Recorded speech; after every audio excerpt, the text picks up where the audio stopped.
A group of South Carolina lawmakers want stricter abortion laws in the state. They want to go as far as charging women criminally who seek the procedure. It's called the South Carolina Prenatal Equal Protection Act, and it's causing concern for some women's health advocates. WBTV's Rachel Richardson live in South Carolina tonight. So, Rachel, what else would this bill do?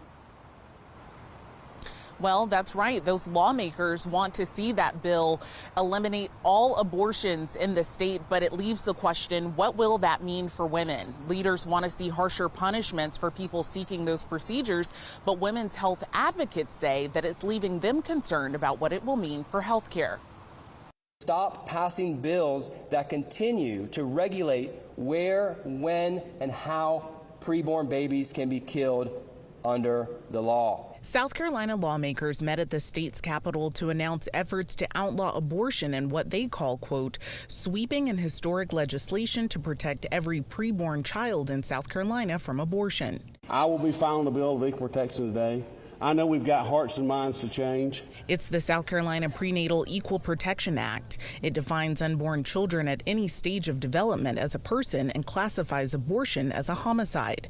Right now, the state's heartbeat bill states that abortions can't be performed after a fetal heartbeat has been detected, with exceptions for medical emergencies, rape, incest, or fatal fetal anomalies. But even under those circumstances, many providers have been reluctant to offer that care. Vicki Ringer is the director of the public affairs for Planned Parenthood South Atlantic.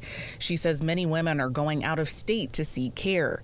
At that announcement, Representative Rob Harris says that the bill would not eliminate IFV. It would require that human beings created through IFV be treated with proper standard of care, not intentionally destroyed. He also added that it would prevent medical treatment to avert the death of a pregnant female. When all reasonable alternatives to save the life of an unborn child were attempted or none were available. Ringer believes that these types of bills don't consider maternal mortality rates in the state. South Carolina has the 8th highest maternal mortality and the 5th highest infant mortality.